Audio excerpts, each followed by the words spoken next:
Section 9.9 also has this information in it. In Section 9.9, we are solving quadratic equations using different methods. And this is the last little bit of this chapter. This is the third video for 9.9. 9.9 also dealt with the quadratic formula and using the discriminant to be able to determine how many solutions a quadratic equation may have. So this is kind of figuring out which method is the best to use when, or that sort of thing. You could always just use a method half the time if it says just solve this equation. So our first method that we're going to look at is solving a quadratic equation by graphing. So solving quadratic equations by graphing, the pros is it will always work to give an approximate solution. So sometimes you won't be able to find the exact solution, and you will quickly see the number of solutions as well if you graph it correctly. And the cons is you cannot always get an exact solution. Sometimes you end up with a situation where you can find almost the exact solution, but sometimes it ends up being like 3 1/3, and if you don't actually do the math, you might think it's the actual solution is 3 1/2 for one of the places where it crosses the x-axis. So you have to be really careful with this method. Regardless, let's actually graph this equation. We have y is equal to x squared plus 7x plus 6. So our first thing we need to do, as always, is find the axis of symmetry. So the axis of symmetry is using that equation negative b over 2a, and the b term in this case is 7, and we have a negative out in front, and we're multiplying it by 2 times 1, so we get the axis of symmetry of negative 7 over 2. That's kind of a messy axis of symmetry in and of itself, so negative 7 over 2, we're kind of right in between this negative 4 and the negative 3. So there is our axis of symmetry. After that, we need to find the vertex, so we're going to put that negative 7/2 back into our equation for x. So we have y is equal to negative 7 over 2 squared plus 7 times negative 7 over 2 plus 6. So let's do a little bit of this math. Negative 7 over 2 squared is 49 over 4 plus negative 7 times 7 is negative 49 over 2 plus 6. So our answer to that is negative 49 over 4 plus 6. How many 4s can go into 49? 11, 12 of them. So we have negative 12 and 1/4 plus 6.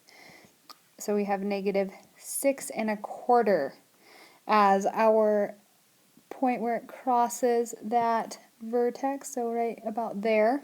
As you can see, it's already getting a little messy. It's not quite clean. Now we need to find two places where this crosses the x and y axis, so let's actually create a table of values for that.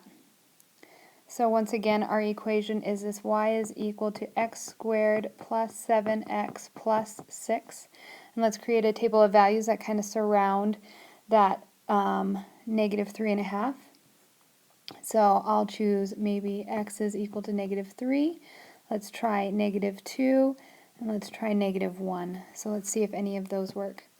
If I put negative 3 into this equation, we've got negative 3 times negative 3, which is 9, plus 7 times a negative 3 is negative 21, and we're going to add 6 to that. So 9 plus negative 21 is negative 12, plus 6 is equal to negative 6. So at negative 3, it crosses the negative 6. So that's one coordinate. If we put in negative 2, we have negative 2 times negative 2, which is 4, and negative 2 times 7 is negative 14, and plus 6. So we get a negative 4 for that at 2. And at negative 1, we have negative 1 times negative 1, which is a positive 1, plus negative 7 plus 6, which is equal to 0. So the last coordinate is 0. So now let's graph these. We have negative 3, negative 6, negative 2, negative 4, and 1, 0. And we will also do the same thing on this side, on this other side, and graph those. And just essentially all we did was mirror image them. So we have our parabola, and our zeros are at x is equal to negative 1, 0, and x is equal to negative 6, 0. So those are the two places this equation crosses the x-axis. As you can see, it can get messy. And if you aren't careful with creating your table of values, it can become inaccurate. So you have to be careful of those. Let's now try another method. So solving quadratic equations by factoring. The pros, we have it's a good method to try first, and it is straightforward if the equation is factorable. So it's a good method to try first. If you're good at bottoms up, this would be a great method to try with every single equation as soon as you see it. It's always a good way to go. I know if you're weak with bottoms up, you might not want to try it, but I would suggest practicing it. Cons, it can be complicated if the equation is not easily factorable, and not all equations are factorable. So if an equation isn't factorable, you might end up getting something really weird out of that bottoms up situation, and that makes it hard. So if it's unfactorable, you have to essentially say there's no real solutions, but you gotta hope that you did your math right. So let's do bottoms up on this. Let's factor it. Our bottom term is 1 times 6, so we get 6. Our top term is 7, so what numbers multiply to be 6 and add to be 7? 1, 2, 3, 6. 1 and 6 will work. We're going to put those over 1, so bottoms up tells us we have x plus 1, x plus 6. You see how quick and easy that was? After that, we need to do the zero product property, so we need to figure out what x would be needed to make this whole side of the equation equal to 0, and we'd need a negative 1. And then same thing goes for here, what x would be needed here to make this whole equation equal to 0, and we'd need a negative 6, which are the exact solutions we found at the last problem, so that's good. So we have x is equal to negative 1, 0, or x is equal to negative 6, 0. So those are our two solutions. Let's try yet another method. Solving quadratic equations by completing the square. Pros are it always works if you can accurately perform the mathematical operations, and cons are it sometimes involves difficult calculations, which is something we saw when we were doing the quadratic formula and figuring out the proof. Some of these calculations can be really in-depth, especially if we have to deal with fractions. So let's complete the square with this quadratic formula. Very first step, we need to get it into that ax squared plus bx is equal to c format. So we have x squared plus 7x is equal to negative 6. After that, we need to actually complete the square. So we're going to take our b term, divide it by 2, and square it. So 7 halves squared is 49 over 4. Next, we're going to add that to both sides, so we have x squared plus 7x plus 49 fourths is equal to negative 6 plus 49 fourths. After we do that, we need to make our perfect square trinomial, and our perfect square trinomial is going to be x plus 7 halves squared, and that is equal to, let's see, 6 fourths is negative 24 over 4 plus 49 over 4. So we can do a little bit of that math there. 24 plus 49, or negative 24 plus 49, we're going to end up getting a 25 fourths. Good thing that it's a nice squared number on the top and the bottom. That's always helpful.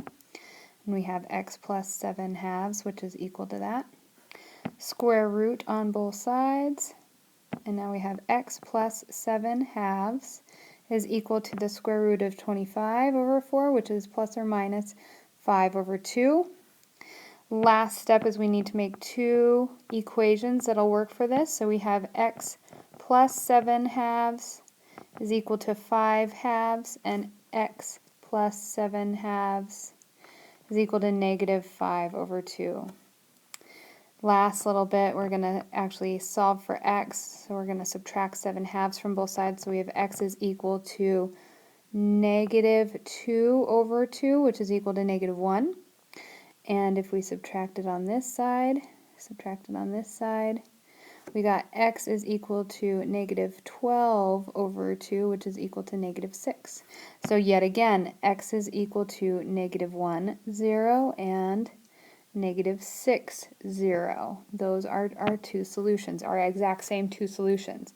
If we look back at this, This was a pretty involved problem, and if you're not strong in fractions, completing the square is maybe not a good option for you.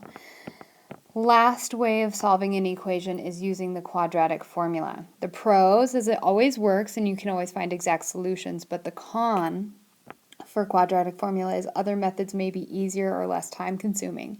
And in that case, I want you to think factoring. Factoring is always a nice way to start. Okay, so let's identify our A, B, and our C terms. Our A term is 1, our B term is 7, and our C term is 6. So we're going to plug all that into this equation. Negative B plus or minus the square root of B squared minus 4AC all over 2A. So let's do that. Negative 7 plus or minus the square root of 7 squared minus 4 times 1 times 6 all over 2 times 1. Let's do the stuff underneath the parentheses first. So stuff in the parentheses, let's look at that. We have 7 squared minus 4 times 1 times 6. Now we've solved this equation multiple times, so we know there's two solutions. Let's actually do the work. We have 49 minus 4 times 1 is 4 times 6 is 24. So we have 25 underneath that square root. So we have negative 7 plus or minus the square root of 25 all over 2 times 1, which is 2. So let's do the square root of 25 right there. So we have negative 7 plus or minus 5 divided by 2. And now we can finally do the last little bit. We have two equations that we can create. We have negative 7 plus 5 divided by 2 and negative 7 minus 5 divided by 2. So negative 7 plus 5 divided by 2 is negative 2 over 2, which is equal to negative 1. And negative 7 minus 5 is negative 12 over 2, which is negative 6. So our answers are x is equal to negative 1, 0, and negative 6, 0. Final answer. And now we have gone through 4 different solution methods and we've found the exact same answer each time. So essentially the moral to this story is this: choose your method and get good at it. Okay? That is the most important thing. Choose your method, get good at it, and do it over and over. Be confident in it, and I hope this will help you on your final test for Chapter 9. Thank you so much, and I'll see you later.